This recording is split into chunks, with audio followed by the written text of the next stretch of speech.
Bonjour à tous, aujourd'hui on se retrouve pour une nouvelle vidéo. Beaucoup d'entre vous ne me connaissent pas, donc je vais faire une petite présentation de moi-même et de ma chaîne tout de suite et après on passera aux updates, lectures que j'ai lues ces derniers temps. Alors je m'appelle Charlotte, j'ai 19 ans, je suis actuellement étudiante en licence de lettres et j'habite sur l'île.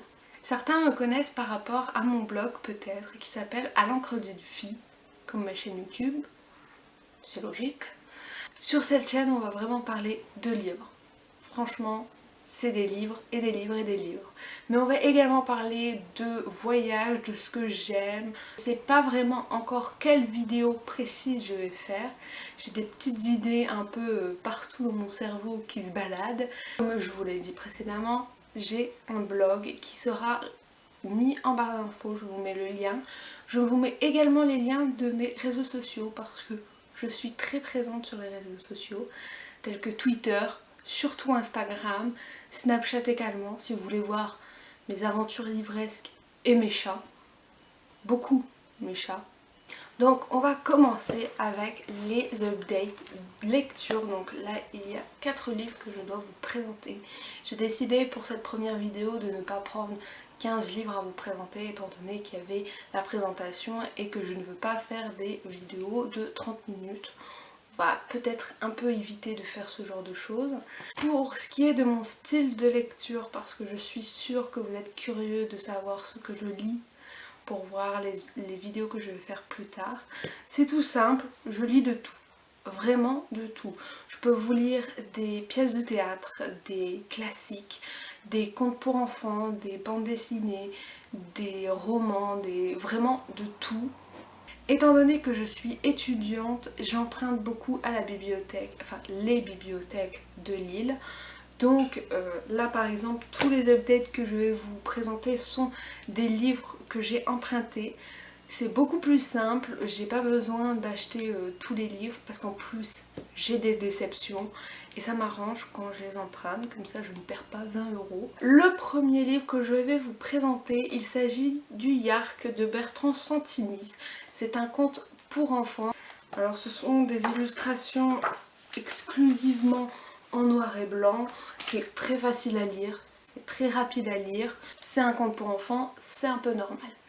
Pour ce qui est de l'histoire, il s'agit du Yark, qui est un monstre qui mange les enfants sages. Il ne supporte pas manger les enfants méchants, pas sages, qui font des bêtises, parce que ça lui fait des maux de ventre. Quand je vous présente ça comme ça, vous n'avez pas forcément envie de le lire à vos enfants, je peux comprendre.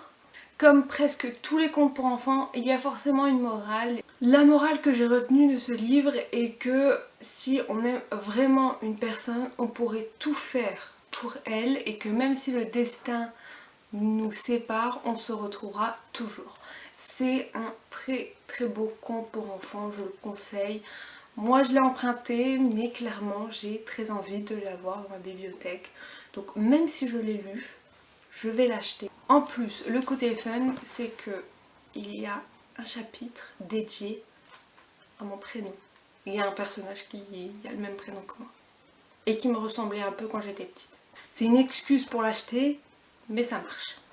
Le deuxième livre que je vais vous présenter est complètement différent du Yark. Il s'agit de Horror Store de Grady Hendrix, publié dans les éditions Milan et Demi. C'est un livre de type horreur comme le titre l'indique. Vous pouvez voir à la couverture, normalement ça vous fait penser à un magasin, on sait tous, Ikea. Et l'intérieur également parce que tout simplement, déjà à la première page, vous avez un bon de commande. Pour ce qui est de l'histoire, il s'agit de Amy qui se fait muter dans un autre magasin Orsk. Je pense que ça se prononce comme ça, je ne suis pas du tout sûre. Il se passe des choses étranges dans ce magasin. Et un soir, tout simplement, son patron, Basile, va décider de prendre 2 employés pour surveiller le magasin la nuit. Donc il va prendre Amy, forcément, sinon l'histoire serait très très courte. Et il va prendre aussi une autre employée qui s'appelle Ruth Anne. Je ne le conseille absolument pas aux jeunes personnes qui voudraient lire ou qui voudraient débuter pour lire. Ce n'est pas une lecture appropriée.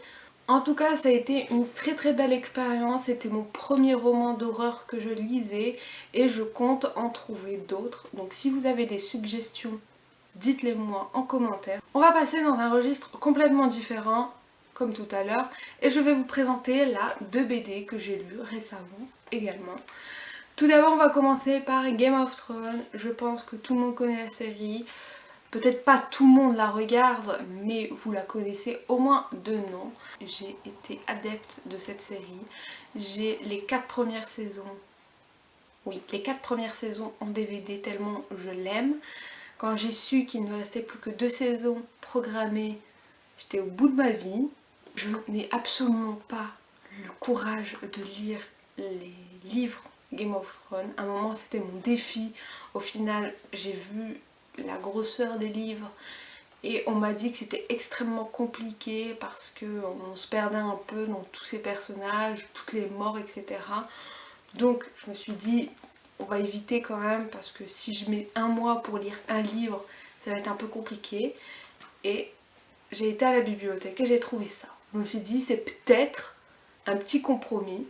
Au final, l'histoire est exactement pareille que la saison 1. Par contre, ça ne se termine pas au même endroit que la saison 1. C'est une petite partie, en fait, c'est le début de la saison 1. J'ai été très surprise déjà par les dessins parce qu'ils sont quand même... Ils envoient quand même. Je ne le conseille absolument pas aux jeunes personnes qui veulent le lire. Il y a des scènes quand même assez torrides qui ne sont pas à la portée d'enfants. Je précise, c'est pour un public averti.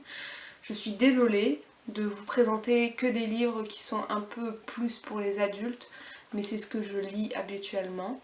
Et enfin, le dernier livre à vous présenter, il s'agit de Outcast, le premier tome, Possession, par Robert Kirkman et Paul Azaceta. Désolée, on va dire Paul. Cette fois-ci, dans Outcast, on retrouve notre petit Kyle qui, durant toute sa vie, a été maltraité par les personnes qu'il aimait.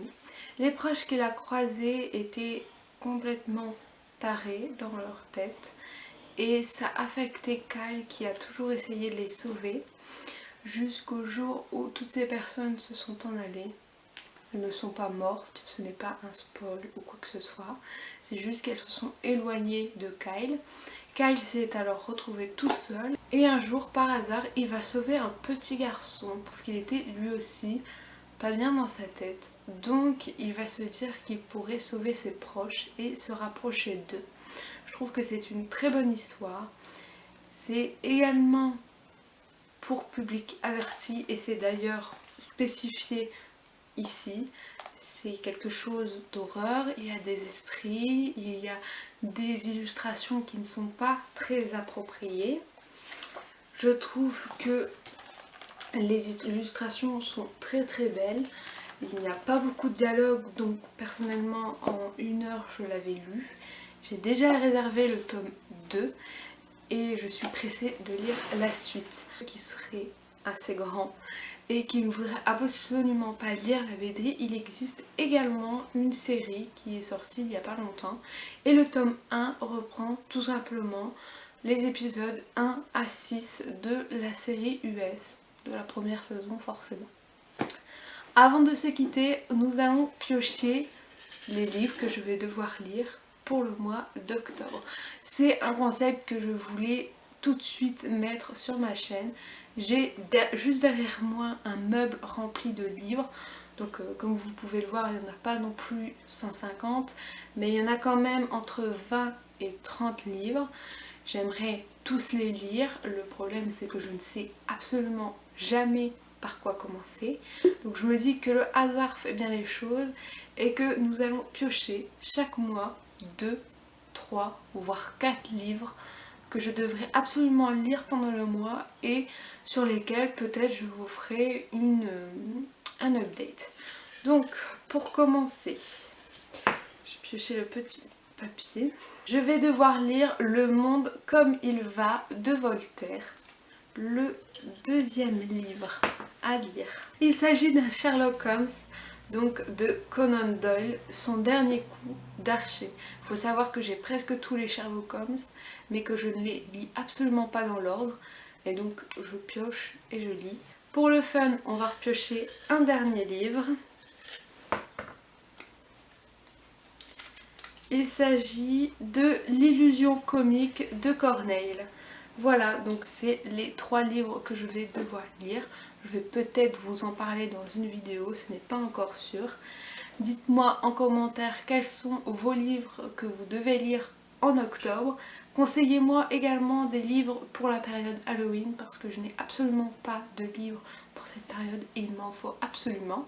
La vidéo est enfin terminée. Retrouvez-moi sur les réseaux sociaux tels que Snapchat, Twitter, Instagram, également Facebook car j'ai une page YouTube où je fais des mini chroniques toutes les semaines. Donc je vous mets le lien en barre d'infos ainsi que mon blog. Je vous invite aussi à me rejoindre sur cette chaîne YouTube, à vous abonner et à commenter. Je vous fais de gros bisous et je vous dis à la semaine prochaine. Bye!